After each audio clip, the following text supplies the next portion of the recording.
Kevin, Ferber, tell us about the company. What are you guys doing? And let's get into it a little bit. Yeah, absolutely. So we're a personal stem cell bank called American Cell Technology. Actually, Dave banks his cells with us. He's been active about it. And what we do is we work with medical practitioners all around the country that are doing some sort of regenerative medicine therapies. Well, they'll take a tablespoon of fat out of your body under local anesthesia in about 30 minutes.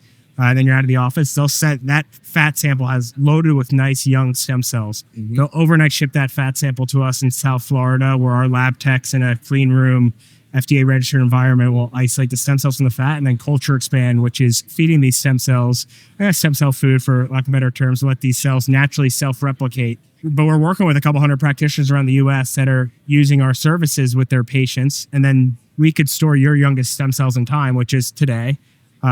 As you can imagine, your cells age just like your body does. So if you can store your stem cells at age 40, you can have them and use them when you're 70. Yeah. So then we cryopreserve those cells in time. And then our clients or the doctor's patients are getting their cells back for different types of modalities and treatments, whether it's acute injuries, IV treatments, injuries and the likes. Orthopedic. Absolutely.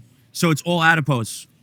We also accept bone marrow samples. You do? We prefer adipose because the cells tend to be younger than the bone marrow. And so you can imagine your stem cells from your bone marrow are constantly churned over into the immune system and tend to be older and less valuable for us to use. We also have a newborn side of things called vital cells. So if you're expecting a baby, you can work with one of our vital cells reps. They'll send you a kit, and then we would take the cord blood, cord tissue sample at birth, and we do the same process as we do with our adipose sample so that you can store your baby's youngest stem cells at birth. Did you think when you sat down at my podcast that you would have somebody that has also done adipose for one of their children, has also cord blood banked for two of their three children? I totally think that this is vital. It's a no-brainer. This is me having teenagers, 14, 15, and a 10-year-old. So back then it was like, really? But I knew the science. I knew where we're headed. Will it benefit them? Will it benefit me? Will it benefit my parents? Maybe. Like, the science is just tip of the iceberg. So as far as what you're allowed to use it for, that's the hamstring right now in the United States. Well, I'm glad I was able to sit down because there's two pieces that we could unfold here. We can go back to the misnomers of cord blood, cord tissue banking when your children did it and how that's evolved quite a bit. I'll leave that on the side and we can come back to it in a second. But yeah. What you can use your cells for, you own these cells. So if you bank your stem cells with us, you own these cells and you have the right with your medical practitioner to use them for any purpose that you see fit. And you don't need, I think when you're looking at approved uses, yes, this is the practice of medicine. So take it a step back. FDA doesn't approve surgical uses. So you go get a surgical procedure, the FDA does not approve that. FDA approves drugs. So these cells are not altered. These cells can be used for surgical procedures, however you see fit. Your orthopedic surgeon can ask from the bank. Yep, and request them. I want the cells, yeah, and it's not up to FDA to talk to you about. It's up to you and your practitioner how you see fit. So there's over 9,000 clinical trials going on with your personal mesenchymal stem cells, from autoimmune conditions to orthopedic cases to autism. The coolest thing that you did, right, is when you had these kids, you're like, I see the potential value, and so I saved their cord blood or cord tissue sample. Yeah. And those traditional companies, I would say, pride on parents that would do anything for their child. Why we stepped in with vital cells is we saw this massive gap in traditional cord blood, cord tissue, I'll call it storage facilities. The best part about it is it's your child's youngest cells. However, in a cord blood, cord tissue sample, there's really only about 1 to 3 million live cells in there. You're like, okay, maybe that sounds like a lot. For reference, our bank, we send out at minimum 10 million live cells, and people can order up to 100 to 150 live cells per treatment. So if you're only getting 1 to 2 million, that's 10 or 20% of the minimum you can get out of our bank. So taking that a step forward, if you're not doing the processing that we do at Vital Cells, where we actually isolate the stem cells when we receive the sample, culture expand more, 1 to 2 million doesn't really do you much. No. And those are questions that parents would never ask because the other banks are not training their OBs to ask that question, because why would they? Culturing wasn't even a conversation. Absolutely. I learned that later in life for my daughter with, we went down to Panama, we went to Neil Reardon's clinic, Stem Cell Institute, and you watch his stuff and you learn his process. He he talks about isolating the best of the best cells, the golden cells, he calls them, and then culturing them. Why do you culture them? Because you need more of them.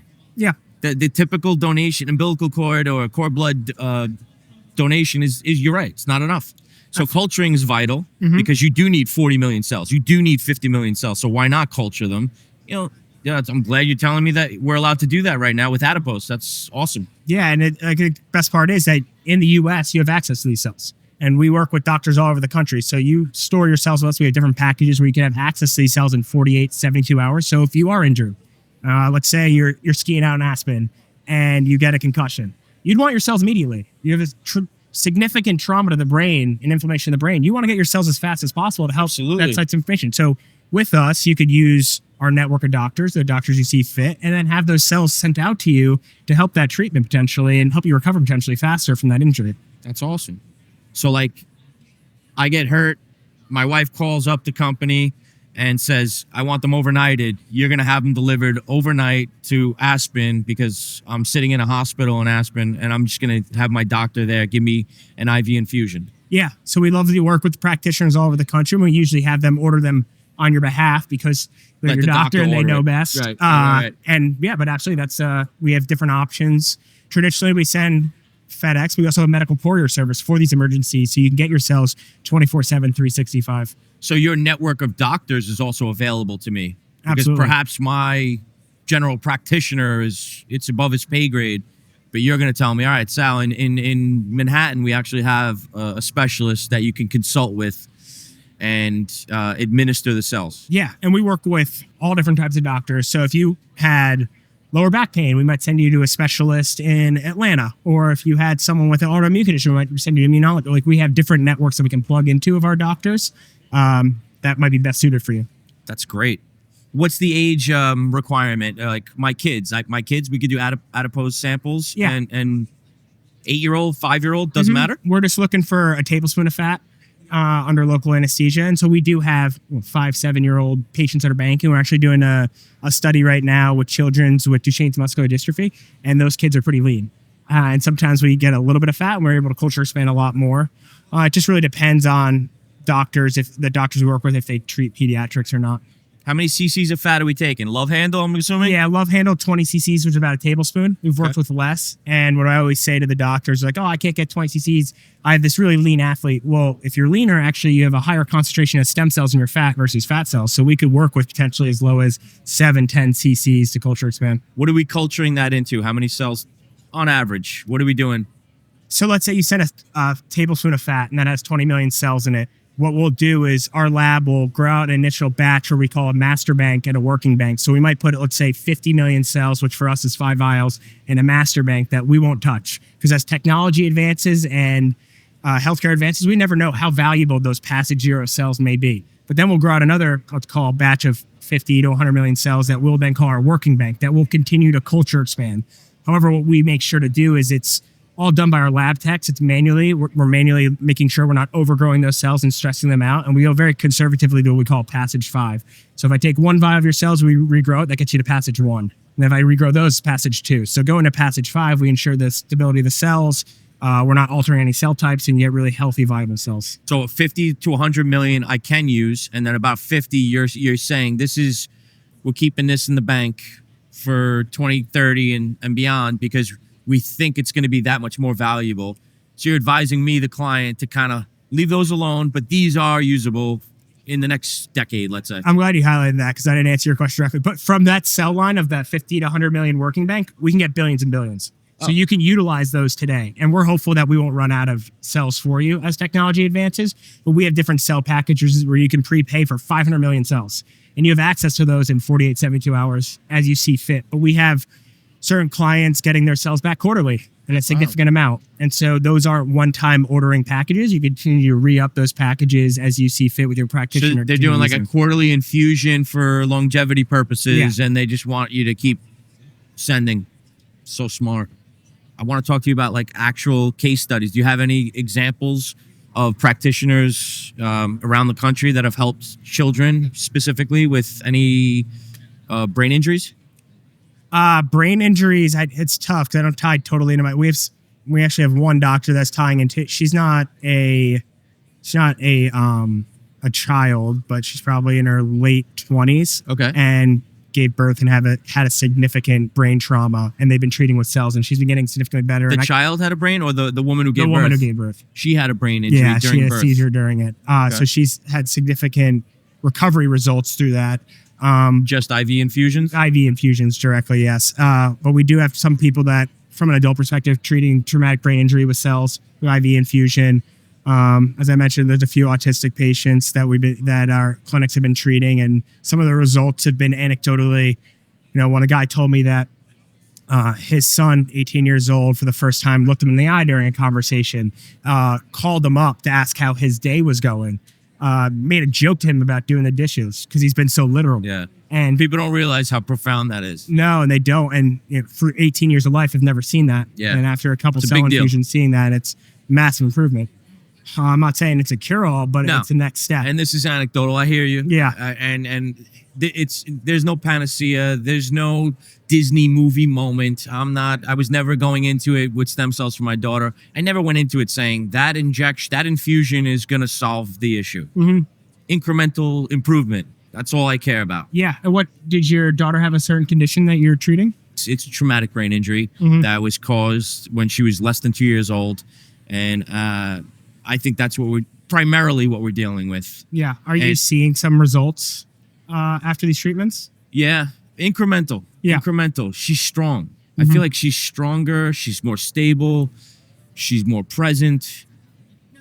But we want more. So, if you don't mind me asking, what's a general cost to go down to Panama to do that? That one, bringing the whole family, including the treatment, you're probably dropping close to $20,000, if not a little more. Yeah. So my next step recommendation for you is we could chat offline. I'll connect you with the doctor, but she should get the mini liposuction done here in the U.S. Yep. We can grow out cells, and you can have access to quarterly treatments or monthly treatments, how your doctors see fit, and you don't have to leave the country.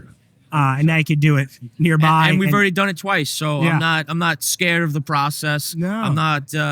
Mia can handle it. She's got the love handle. She'll be fine. We've done it twice, so yeah, I would totally be interested in banking it and culturing it if that's possible. Absolutely, and then she won't have to go through the adipose liposuction again. Yeah, we'll do it one time, and then we'll have enough for years. And our belief, again, it's a core belief of us, is we believe autologous cells are the safest because it has your own DNA. If you wanted to have her cells banked and cultivated in a safe manner, and you have them here, utilize as you see fit. Talk to me about what's my cost? Like what's this going to run me? I think you'd be surprised about how much more affordable than we think probably should be. But initial harvest, we have our initial processing, but you got to work with a practitioner just to get mini lipo and sent to the bank. Typically, probably run you around $5,000 to $7,000.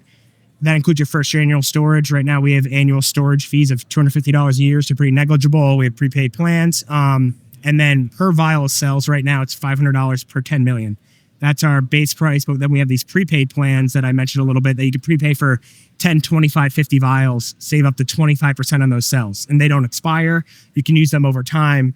So let's just say, for anecdotal reference, that you're like, okay, well, my daughter, I want to get her 50 million cells every 2 months for the first year, right? So you're looking at getting her 5 vials times 6 times, so looking at 30 vials that year. So we have a package that you could prepay for these 30 vials, save 20%, and then have access to those. And then your doctor, that we could help you set you up with a doctor that may want to use them, would just take the cells. They come thawed, ready for deployment. All of our cells have passed stringent sterility testing, endotoxin testing, live cell count, viability counts.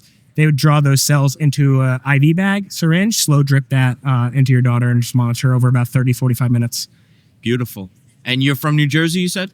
Grew up in New Jersey, went to school in Massachusetts, spent a handful of years in New York, and now down in South Florida with the bank. How's your practitioner network in my area, the tri-state area? Yeah, we're always looking for new qualified docs. I'd say we turn down a lot because we want ones that are really focused on the patient's needs and goals. We have an awesome doctor I love working with in Bridgewater. His name's Dr. Kripsak. I'd probably set you up with initial consultation. That's the guy that comes to mind for me? Yeah. Bridgewater, New Jersey? Yep. Bridgewater's probably about... That's not bad. Yeah, not far from you. Well, We don't have anyone in Staten Island, but Not yet. not yet. But we're looking to kind of expand our network. But he's a great guy, and he really forefront of patient care, also looking out for your needs. And he'll be the practitioner that administers as well, right? Absolutely. And that's I'll cool. actually see him next week. So I'll see him on Wednesday, and I'll get you all his information. When was culturing the cells, adipose, when was that first legalized? Do you know what year?